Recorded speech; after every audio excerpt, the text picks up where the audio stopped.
आज सोमवार सोमवार माने निरामिष खावार दिन और निरामिष मानेई भाबते হয় कि रान्ना करब ना करब। घरे छिलो एकटा मोचा, सेई मोचाटाके भेबेछिलाम चिंगड़ी माछ दिए रान्ना करब, किन्तु आजकेई रान्ना करते hello. Hello everyone, welcome my channel. আজকে আমি মোচা রান্নার একটা রেসিপি দেখাচ্ছি। মোচাটাকে এনে আমি প্রথমে কাটলাম। মোচাটাকে ছাড়ানোর সময় কিন্তু আমি হাতে সরষের তেল মাখিয়ে নিয়েছিলাম। আমার হাতে একটু দাগও লাগেনি, একটু হাতটা কালোও হয়ে যায়নি। মোচাটাকে ভালো করে কেটে কুচিয়ে নিয়ে আমি হলুদ জলের মধ্যে ভিজিয়ে রেখেছিলাম। তাতে কিন্তু আমার মোচার থেকে যে কষ ভাবটা, সেই কষ ভাবটা উঠে গেছিলো।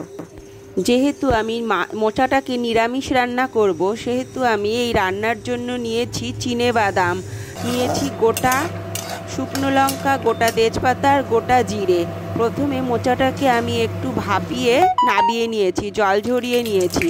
তারপরে আমি তেলের মধ্যে চিনেবাদামগুলোকে ভেজে তুলে নিয়েছি। তারপর ওই তেলের মধ্যেই আমি গোটা জিরে, গোটা শুকনো লঙ্কা আর তেজপাতা চিরে আমি তেলের মধ্যে দিয়ে দিলাম।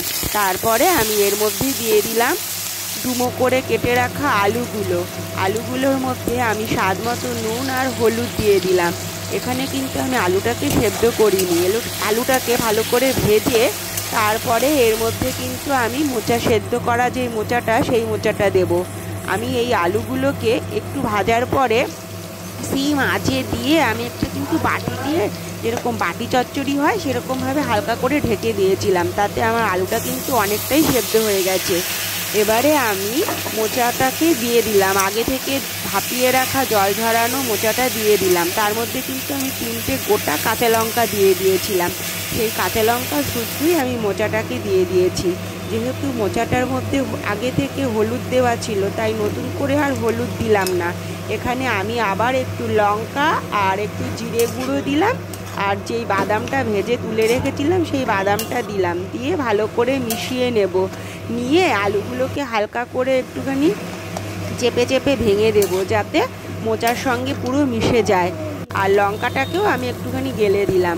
আর নামানোর আগে স্বাদ মতো একটু চিনি দিয়ে ভালো করে নাড়াচাড়া করে মিশিয়ে নিয়ে নামিয়ে নিতে হবে মোচার রেসিপি, নিরামিষ মোচা, তাও চিনেবাদাম দিয়ে। যদি ভালো লেগে থাকে লাইক, কমেন্ট, শেয়ার আর অবশ্যই সাবস্ক্রাইব করো। Take care, bye bye, thank you.